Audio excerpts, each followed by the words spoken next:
All right. Hey, everybody. So I'm excited about this week because I'm so fortunate to have met up with Miss Black Erica, as she's known. But she's really known as a businesswoman and entrepreneur. And when I saw her on social media, I just really was drawn to her power and her strength and her courage. And she has a story that I think is so important that we share with each other. Just her finding like that mix of fuel, what we, of the right kind of food to eat and the right type of ingredients. And I think she has a power in her story that we should all hear. Um, she is known for the Southern Granola Girl. That's the name of her company. And I just want to start out by just saying thank you, Erica, for joining me today. Like I said, I really do look up to you, and everything you post, I'm like. And I just think there's a strength that we can share as sisters in this room, and that you've got it. So share it. You were so sweet. That introduction was very, very sweet. I appreciate it so much. And so, yeah, I'm Erica. I am the owner, head chef, whatever. I just make up titles as I go along. But of Southern Girl Granola. So it's actually Southern Girl Granola. And I had to go back and review the timeline because I think I did an interview and I was like, my time's all off. I didn't start this website back then, but anyway, so I have my timeline together today. But I started making granola for myself back in 2012, and I liked it. And I was teaching Zumba classes or something back then. And I kind of started taking just in a little Ziploc bag, taking the ladies some granola, like, because I was a Zumba instructor. Did I say that already? Oh, yeah. So I was a fitness instructor. And so in one of my classes, I took them some granola and I was like, y'all taste this granola I made, because I'm a community type person. So if I make something that's good, I'll take it to a few people. So that's what I did. And they tasted it and they were like, this is really good. Will you sell this to us? I was like, nah, I'll just give it to y'all. I'm not gonna sell it. But then a lot of people started asking for it. And I was like, I think I need to sell this. And so, I created this little homemade logo and started putting it in little containers. And, you know, that's how it all got started. Well, I mean, it's more than that, though. Oh, yeah, Because yeah, it's more than that. I Because didn't know how far you wanted me to yeah, go. yeah. Here's the thing. I think what is so fascinating about your story is that you were working at during COVID, and then you said at some point it just you ended up losing your job twice during I COVID. did, yeah. And so this was like your backup plan. Can you tell us a little bit more about that and Yeah, how that worked out for you? I sure will. So, like I said, I kind of started. I actually started my website in 2014. So I kind of been selling granola on the side for a long time, and then like I would get like one order every 2 weeks. I'd be like, oh, I got a little order, paying all this money for this website and everything. But I'd get my little orders every other week. But yeah, I was laid off in March, actually May of 2021 this year. And it was the second time I'd been laid off during the pandemic because I was also laid off in April of 2020. So it was the second time. And I was just kind of like, you know what? Like this is not a good feeling to feel like a company can just throw you away, like we don't need you anymore. And they say the company's not making money, whatever it is they say, whatever the reasons are. And I said to myself, man, and that was my third time in my lifetime being laid off. So I just said to myself, I don't want to feel this feeling ever again. I don't want to feel this feeling anymore. And, it's, we find comfort in having a paycheck every 2 weeks or every week, whatever it is, of course. But at the same time, just knowing that at any given moment, somebody can say, no more paychecks for you because we don't need you. We're not making enough money, whatever the reasons are. It's just not a good feeling. So that's when I said, I'm going to start this business and I'm going to give it 100% and I'm going to do it full time now. Like I have a platform, I have a following, I have clientele already. So I'm just going to give this 100%. I'm going to do it for at least a year and I'm going to see what happens. So it's been going really good. And I kind of told the universe, I was like, in order for this to really work, I need to make the same amount of money I made at my job. And like I said, I've been doing this since May. It's only like 3 or 4 months. And every month I've made as much money as I made on my job. That's And it. I'm shocked. Like, Yeah. if my granola is only like $7 a bag. I mean, if you think about it, like that's a lot of granola. So I'm just really grateful, and it's scary. Like, it's not always fun. I just posted today that I burnt a batch of granola. Like, that's a lot of money. That's a lot of time. That's a lot of everything. And I basically, am responsible for it all, of course. And my daughters help me sometimes. And as long as they've been helping me, they still make a lot of mistakes. Like, I'm like, y'all are labeling bags again for the 75th time, and y'all still messing up my bags and my labels. Like, y'all are fired. But anyway, so it takes a lot. It's a lot of ups and downs. But I'm very grateful to be at this place. I went from having that one flavor, it was just original granola in those little Ziploc bags. Now I have cranberry, dark chocolate chip, and sweet potato, which is one I curated and invented myself. I also have granola with CBD. I have nut-free granola. So, and I've got merch. See this? Yeah. Yeah. So you can rep Southern Girl. And like I said, when I started, I kind of made my own little logo. The logo was just so janky. It was just, I printed it up on my little computer. And then one day, out of the blue, a really good friend of mine who is an artist, like he draws really well, and he's like just the dopest artist. He just sent me this logo. So it's really a cameo with a girl with an afro instead of traditional cameos that you see. He emailed it to me out of the blue and was like, I was led to do this logo for you. And I just bawled because I was like, it's so perfect and beautiful. And to be honest, I used to wear my hair in an afro puff like every day. I used to that was me. Yeah. And when he made that logo, I started getting professional labels. And it just kind of grew from there. And that was like a long time ago. But since then, it's really been going moderately strong. But right now, it's going really strong. Yeah. So. You brought up something, and I think one of the biggest things, one thing you brought up was just like how scary it is just jumping out there and doing what you're passionate about and obviously good at, because I don't think you could you could have a business and not be good at it. Yeah, But you gotta be passionate about it too. how does it work, with having, family? How does that intersect with your business? And mom's gonna have this business on her own, and it looks like you've got this free time when you don't. So how do you balance it all? Yeah, it's difficult. But what I do, I started showing my daughters how much money I'm making selling granola. That's how, and that kind of got their attention. They were like, wow, like that, you started, like that was fast. Cause like I show them from like a month of granola sales last year to this year.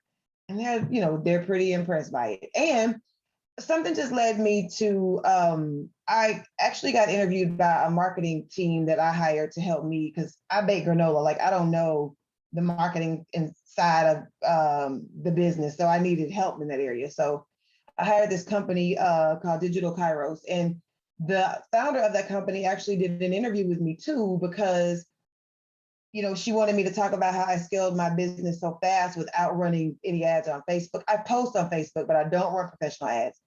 And so I showed them that interview, and they were like, wow. So I was like, okay, yeah, just so you know, your mom, I'm baking granola in the kitchen, but I ain't no Rudy Poo. Don't play me, And then they see how hard I work. Like, they see me, like, I still have to make time to go to the gym because I actually lost 90 pounds. I started working out like in 2008. That's how I even started, but that's how I became a fitness instructor. I was at the gym so much. The aerobics director was like, have you ever thought about teaching fitness classes? And I hadn't. But anyway, that's how I started. That's how I became a fitness instructor. And I started working out because in 2008, I left my marriage of 15 years. And I was like, if somebody else is going to see my body, it's going to have to look better than this. So I was trying to get that thing together, right? So that's really, I think, the foundation of what started it all, to be honest with you. But I lost a significant amount of weight. I'm still working out. And I actually train with my personal trainer at 3:30 a.m. Wow. So from 3:30 a.m., I come in, shower, and then I get started on my business, my full-time job. So my girls see, I have two daughters, 21 and 15, and they see me working hard. Like they don't see me with a lot of downtime. They don't see me on the phone a lot, just, lollygagging. So they see it. And I really try to tell them, like when I was growing up, nobody talked to you about being an entrepreneur. It was just Get a go to job. high school, go to college, get a job, Mhm. or join the military or something like that. And to be honest, my family, I don't think they're a big fan of me being an entrepreneur full time now. Because, when you have the mentality that you need the salary from this corporation, that's just where you are. And so, I'm doing it, and I'm grateful that I'm doing it. But I just try to tell them, like, you don't have to be in a business and climb a corporate ladder. Like, you start your own company. Mhm. My oldest daughter got her first job at Whataburger. And I sat down with her one day and I said, see, you're paid this much for working at Whataburger. But in one day, this is how much Whataburger is actually making. So you see the difference? You want to seek to be a business owner, not an employee. And, I don't even know if it's registering with them. I don't really know, but at least they have someone letting them know that it's an option. Because I didn't know that it was an option. I just, we just got a job downtown. I just know our parents work downtown. And, so Yeah. I just knew that's what I needed to pay my bills, Yeah. But yeah, I just recently kind of started letting them in on it so that they can see, that all the work I'm doing is not in vain. Yeah. Well, here's another thing. I'm going to keep popping these questions because, here we go with you being a Black woman and owning a business. And I know Yeah. that's got to be a different type of struggle, So talk to us about that. What does it look like to be a small business owner as a Black woman? Yeah, so it's very interesting. Like, I'm a very vocal and I'm a very expressive person. Like, I'm very proud to be a Black woman. I'm very proud of my heritage and I have strong opinions about some things, right? And, I would post all this stuff on my social media when I worked in corporate America. I was like, pretty aggressive with it. But now that I have my own business, I'm like, I'm going to dial it back a little bit because it's my business. And people really judge you harshly just for having a difference of opinion. Like, it's just a difference of opinion. People will get killed over that. People get harassed over that. And so from that perspective, I'm learning to kind of temper that. I'm still who I am and I still express myself. Like, you follow my posts, I'm still pretty militant, as some people would say. But, I still don't even go all in. But aside from that, I think that I don't know exactly what has pushed this wave of people supporting Black businesses like never before. It's kind of always been my way. Like, if I'm going out to eat, like if I go out of town, I'm like, where are the Black restaurants? Where are the Black businesses? Like, take me to the Black side of town. Like, that's where I want to go. I don't want to see the touristy stuff. Take me where my people are. Like, I want some soul food. I want, red Kool-Aid. Like, that's what I want. But we're in an era when it's really, people are being more intentional about it. Mhm. So it's a very exciting time. And I was going to get to this, but I may as well bring it up now. So um, I was taking my daughter to school or work or something, and I was listening to Shade 45, which is on Sirius XM in the morning. And I heard them on Sway in the morning. They said, hey, if your side hustle became your main hustle during the pandemic, we want to hear your story, Mhm. right? And I was like, oh, that's me. And so I just dialed it. Like, they said the number, I dialed the number, put the phone in my ear, and it started ringing. I was like, oh, it's ringing. And then they pick up, Shade 45, what's your name? Where you calling from?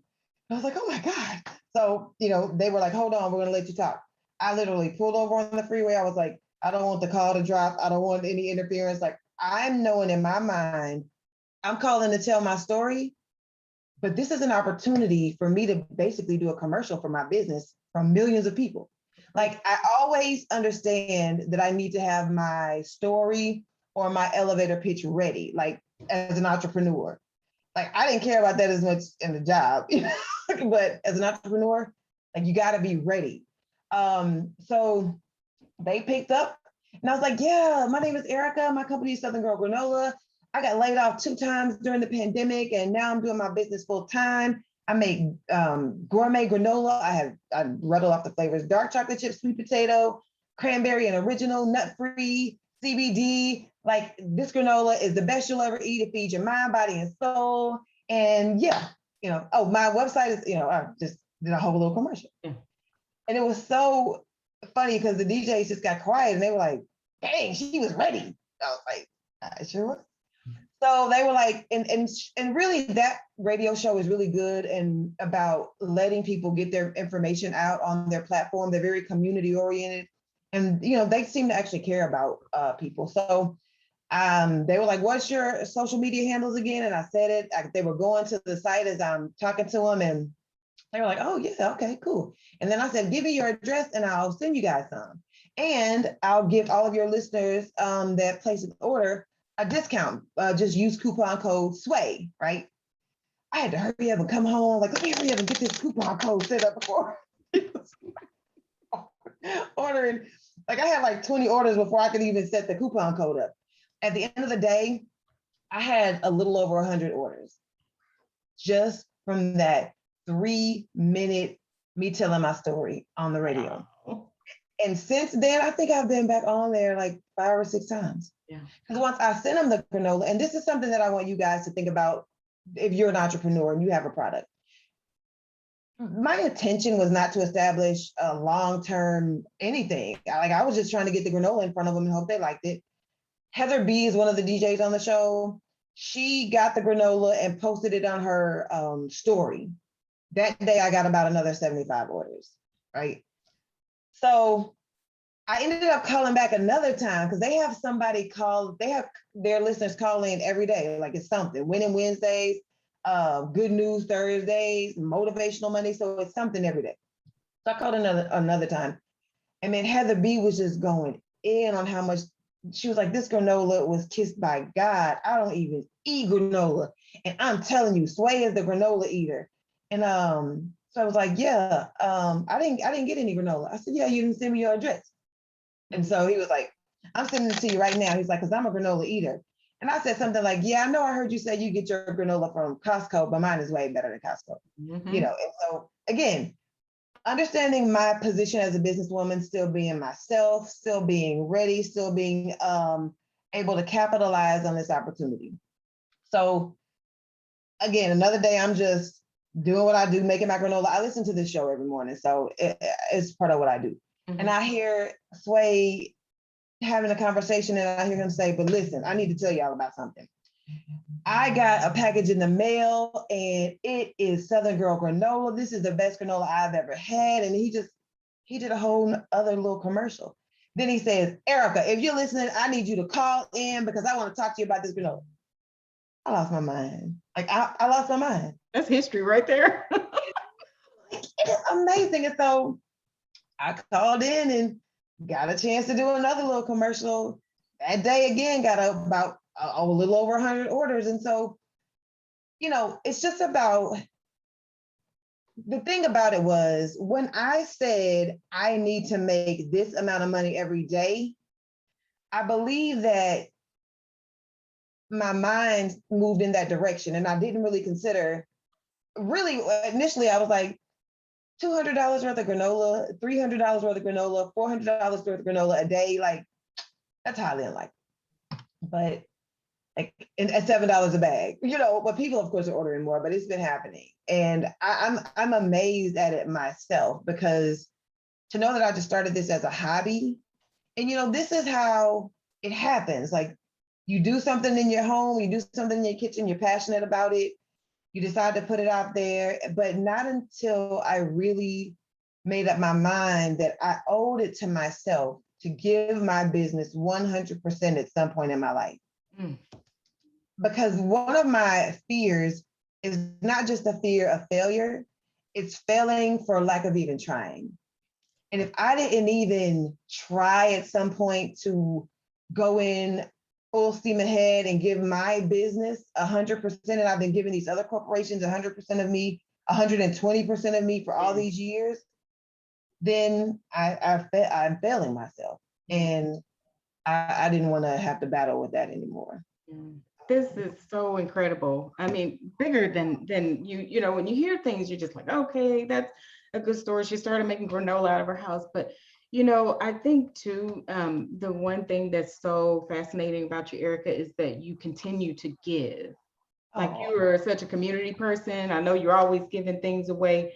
Where did that come from? Where did you gain that foundation and, you know, to give? And do you think that's a part of like your business model is giving? So I think it wasn't intentionally a part of my business model, but but it is who I am. It's a part of my character. And it comes from like Black people have had to just struggle for so long. We have to fight for the very basic things in life when other people are allowed to get it for nothing based on their privilege, or based on what their ancestors were able to do on the backs of our ancestors. We don't have that luxury. So I really just, if I can make it a little bit easier on somebody else, if I can just make somebody happy with a small gesture or a small token, then I'm so grateful and appreciative of that. Because again, not saying that I only give to Black people. No, I know it. But mostly I do. So that is just very important to me, whether it be information, whether it be granola, it could be a hug, it could be a workout class, workout tips, and I don't even really notice when I'm giving. Like you said, you give a lot. I was like, I do. You do. Yeah. So You know, I was just thinking about this whole thing about giving. You know, I think, you know, it's kind of one of those things where you realize how important it was for you as a little girl to see somebody.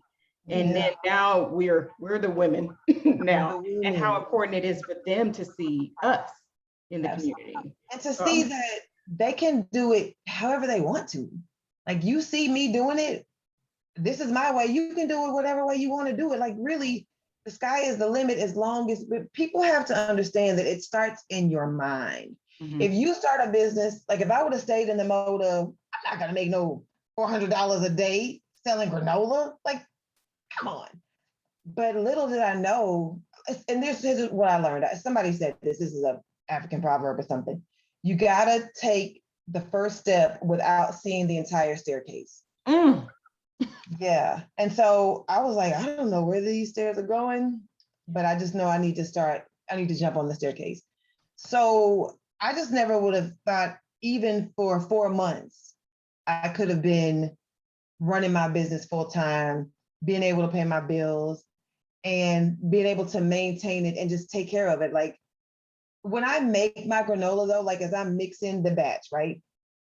I speak affirmations, positivity, healing, peace, love, courage over everybody who buys it, sees it, smells it, thinks about it, sees a post about it. So that energy goes into my products and it goes into everything that I do, because I want to see people healed, like inside and out, because we've just been through so much. And people love to say, like, you ain't had a hard life. And I really haven't. If you in the grand scheme of things, I didn't have a hard life. But that doesn't mean that I don't feel the pain of people who have had a hard life. Like I'm an empath.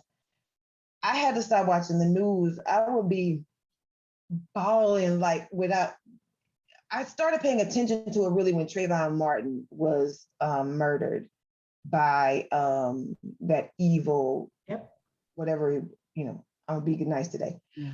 But I cried for his mom, his friends, his cousins, his neighbors. Like I cried for Trayvon's family like for days. And then to know, we always hope that justice will be served, but justice ain't for us. Like those rules don't apply to us, unfortunately. And we've seen it time and time, and we still see it. Like I just had to step back because I feel pain for other people deeply. I'm with you. And so I wanted to start making sure we have more moments of joy. And to be honest with you, even as I looked at my life, I was like, what are your moments of joy? Because being in this thing and grinding like so hard and so aggressively for the last 3-4 months, like I ended up hiring, some people to help me because I really can't do it all myself. But it made me realize I have not created enough moments of happiness in my day.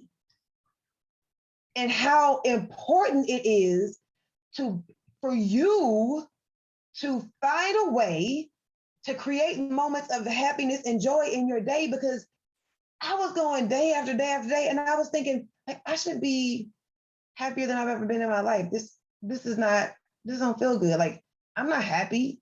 Like, I'm tired, and I didn't get but 2 sales today. Like, I can't pay no bills with that, and so it's not always I'm just up, and I'm stuck. Like sometimes I'm down and I'm stuck. So, but I also have learned to put an expiration on my pity or sorrow, depression, whatever you want to call it. So, like, I'll give it a good day, and I'll go to sleep, and I'll say to myself, all right, so in the morning when you wake up, you need to have a better attitude, and you need to conquer the solving the problem rather than focusing on the problem.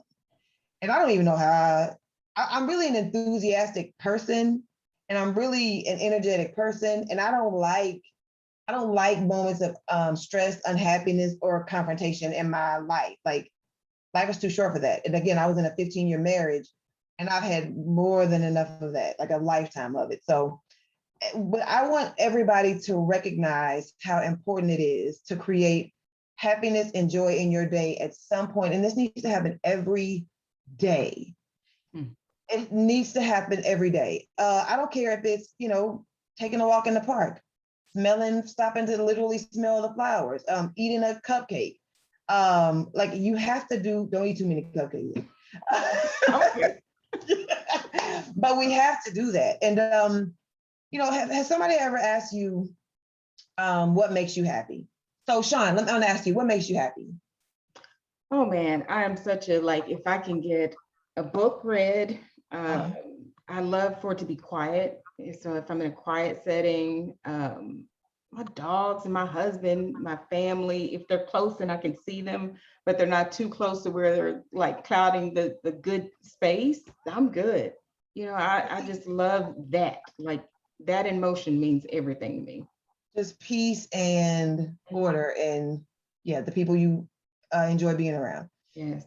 I didn't have an answer for that question because, like, I know it's my children. I know that's all. That's where it stopped for me. Like, my children. Yeah, I get And then it. I was like, it has to be more than that. Like, it has to be more than that. And like, even in like dating situations, they would say, well, what do you do for fun? I'd be like, I don't know. Go to the gun range, and then they'd be nervous. You know what I mean? So I had to figure out, and I still haven't quite fully figured out what makes me happy or exactly how to even find happiness in my day. But I have started meditating. I downloaded this app, and so it kind of helps me start my day on the right track. I started playing audio books while I'm baking granola, or just TV shows that make me laugh, because laughter is very important. Yeah. I realized I had gone a couple of days without even laughing, and that's sad. Yeah. So these are the things that I've learned just in the last 90 days. So this is so. So one of the things that I think that we kind of get caught up into, and you did not, is like they have all these ads. You can learn how to do this, and if you want to be a business owner, you need to go to this class and you take this 6 weeks course and blah blah. And what I love is that you didn't pay someone for your own genius. Yeah. You Well, know what I I'm am saying? paying this marketing company. Well, no, that's different. But the foundation of your company started with you. You know, like you actually had to act to get things, and then the marketing thing was later on. Yeah, you're right. Yeah, So you're I right. just love the fact that you didn't pay someone for that genius to come That's out. Yeah. that's true. And I think that most of the time, struggles really have the potential to push us to greatness if we allow them. Mm. It can go either way. It could push you to your demise. It can push you to be content with mediocrity. It can push you to greatness. Because I think a lot of us really are content with mediocrity. And that's why it's so important to me in my business, Sean, to operate in excellence because Mm. my customers deserve the very best that I have to offer. So because let me tell you, I've had a lot of orders lately, and I've messed up a couple. Like people will call me and say, "Hey, I ordered 2 bags, only got one." So that means you get your full order. That's the way it was supposed to arrive the first time, or you may get a couple of extra bags to make up for the inconvenience. Because nobody will ever be able to say about my business. See, that's why I don't support. That's why I don't use black businesses. That's why I don't support black businesses. That's stupid to say. Like I hate it when people say that, but I'm not going to give anybody an opportunity to say they got something that they find to be typical with black business, and that is why I buy boxes to ship my granola. I could probably find a cheaper way to do that, but I want it to come to you like it's a gift. Yeah. I want it to come to you neatly. That's why I write a personal thank you card for every single order with their name on the front of the card, like literally. Now, looking back, I probably wouldn't have started that because now I can't stop. But people like really, really love that. One lady says, I still have every thank you card I've ever received with every order that you sent me. I think people just throw that stuff in the trash. I'm doing all this. I'm like, they don't just throw these cards in the trash. I'm doing all this stuff. But she told me she has everyone she's ever received. You just never know what people value. But I just know when they get a package from Southern Girl Granola, when they have an interaction with Southern Girl Granola, that I want them to notice that this is different. This isn't a typical Black business experience. Like I want to give you excellence because that is what you deserve by making the decision to order from me, even go on my website, like my post, like whatever it is. I'm just super duper grateful just for everything that's happening and everything that will happen because I fully believe that, yeah, some major things are going to be happening for Southern Girl Granola. I do too, you know. So y'all, I had this thing the other day and I'm like, I was in a major store and I saw some granola and I was like, okay, Erica, I sent a little video to her. I was like, Erica, okay, you're gonna be there in 2022. Like, Right, that's right. like your granola should be here, right? And so that's one more thing I kind of want to tap into is like, how do we as Black women massage our stories to where we become the name that they order for corporate picnics, Yeah, yeah, whatever. How do we yeah. do that?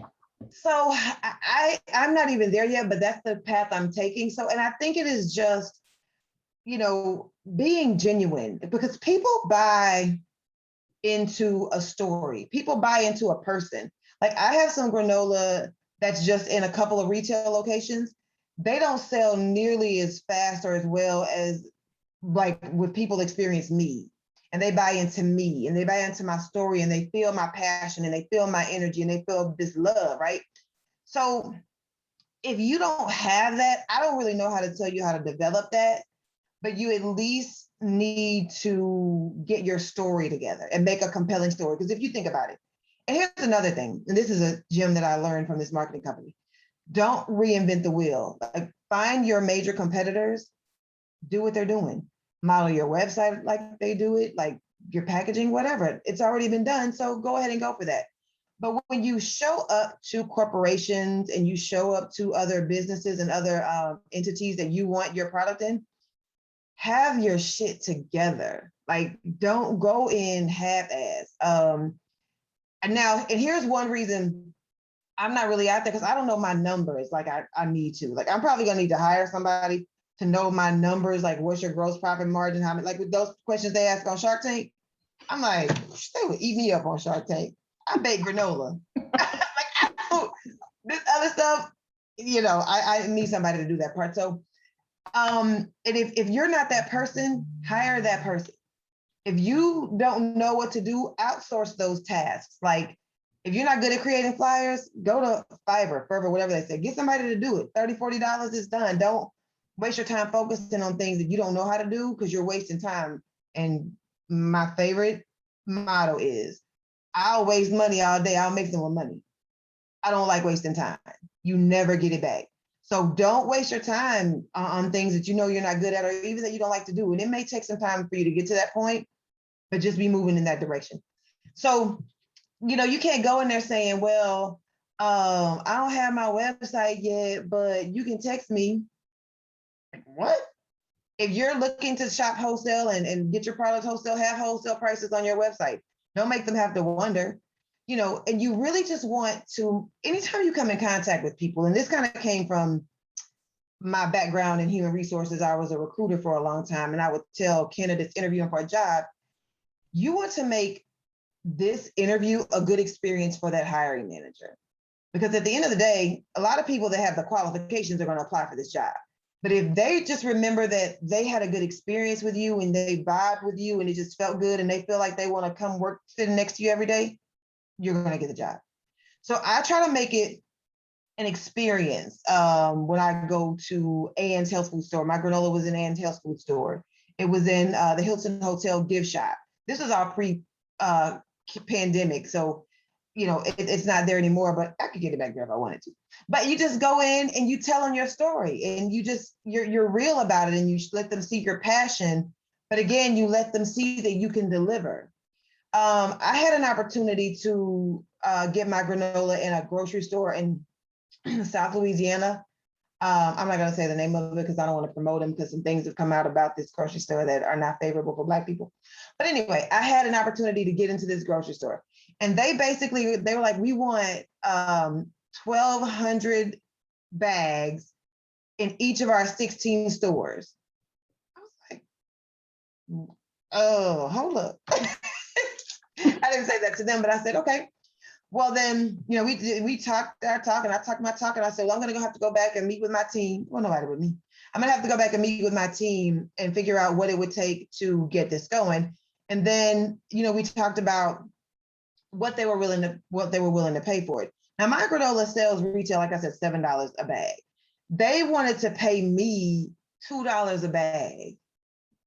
And I was like, and so my business partner, well, he's not my business partner, he's just my financial advisor. He was like, well, if you think about it, if you do the math, $2 a bag time, however many bags they're ordering, like, it'll make up the difference. But then I was thinking, but I have to get a U-Haul or something to drive it all to these stores, and they pay net 30, which means you deliver the product and they pay you your money 30 days after you deliver it. And now most people would probably work really hard to make that happen, but you got to know when to say, no, I can't. That's not going to be beneficial to me, one. And like, they will want that on an ongoing basis. And while I'm creating that, trying to create a team to create it, like, it was just too much, and it would have been overwhelming. And again, it wouldn't have paid off financially. So I ended up telling them, this isn't something that I'm really interested in doing. I didn't say it's not something I am not capable of doing. It's not something I don't want to do. I mean, something I can't do. I'm not interested in doing that at this point. Mm-hmm. And that was that. And some people were like, girl, you crazy. You should have worked to try to make that happen. And I'm like, nah, like, I want to make things happen where I am. I want to make things happen where it's easy for me. Now, I'm not saying I'm afraid of hard work, by no means, but you just got to know when the deal is right for you, and when to take it and when to just say no, because it could end up being detrimental. I've seen so many times that businesses start out and then they outgrow their ability really fast, and then they fold.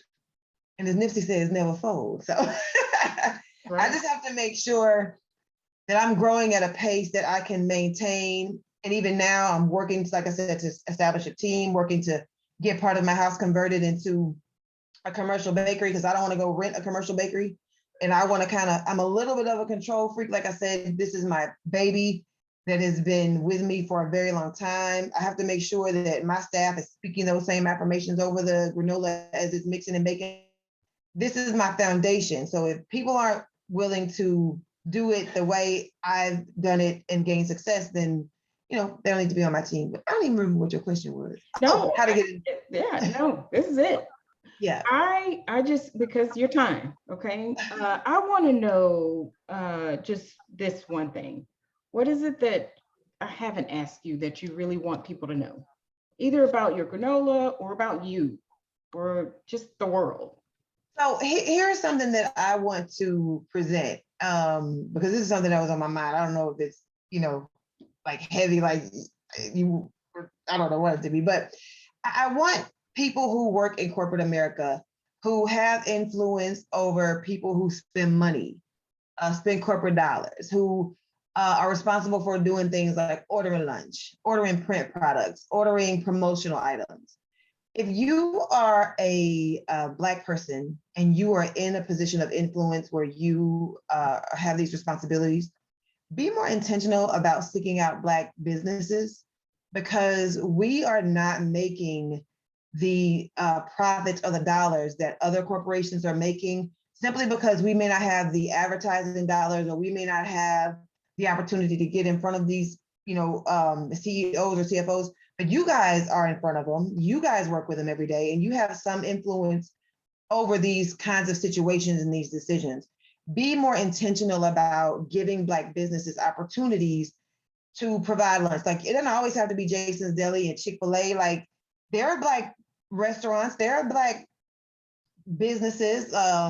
Every break room has snacks. And something like the last company I worked for, they had snacks and cookies and granola bars and coffee and everything. Like look for opportunities to get Southern Girl Granola in. Like say, for example, they do order snacks. Hey, I know this company, call me and we can talk about it. Do you offer a smaller product? Can you do this? Like just call them and see what they're capable of. Because sometimes they can do a better job at a better price than some of these other restaurants and these other companies do. If you own a small business yourself and you reward your staff, say, well, I'm going to call Southern Girl Granola. I'm going to call Kimmy's Creations. Just be more intentional about finding ways to support Black business because especially since, with the pandemic, like a lot of them have had to just close and others are out here floundering, like barely making it.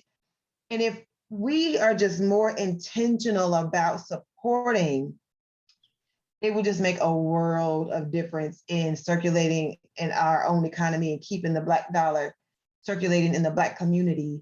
And that's what I would put out there is just to make sure you're doing your part. And if one Black business fails you, that does not mean to not try another one.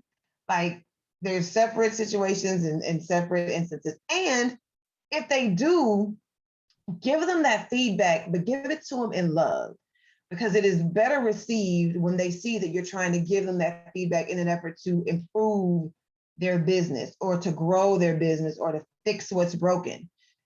We have a very bad habit of just being critical, just straight out the gate of our own. And we've been conditioned to do that. So we have to work to uncondition ourselves to do that and just say, hey, we ordered this, we got this, it's not a big deal, but, let's work on a way to make up for that mistake. Or, hey, this food was really not up to par and we're accustomed to this. Here's what I suggest to kind of get you closer to that. Now, some of these people may be like, I don't need your advice. I got another business across town. We can really be defensive. And I'm really encouraging other business owners to let your guard down. Look for opportunities to learn so that you can improve. So that's what I would say. Be patient, extend grace, don't be so quick to just cut a Black business off, because I assure you, you've been in Walmart and got pissed off, Target and got pissed off. You got some people fight to take their money to restaurants that don't want them there and make it clear that they don't want them there. No, I'm gonna be here. I'm gonna give you my money. I'm gonna eat your food. No, let's stop that. Let's start to support people that put money back into our community. So that's what I would say. Just find ways to be more intentional about finding help and ways to help Black businesses succeed, because we out here. Tell us how to find you.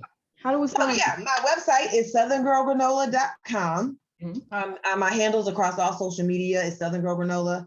And yeah, you can find me on, I'm not on Twitter, and I'm not on TikTok. I'm only on Instagram and Facebook.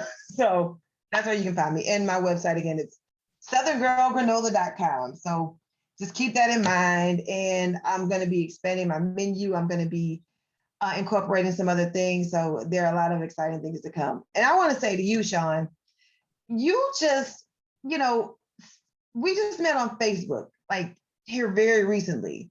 And since we have come in contact on Facebook, you have been so supportive. You've been so complimentary. You've been so kind, and you've just been so sweet. And I want to thank you for just being genuinely a beautiful person and not withholding that, because some people are scared to share their love and share their beauty and just encourage somebody else and just be positive, because this world really does try to beat us down. So I just want to thank you.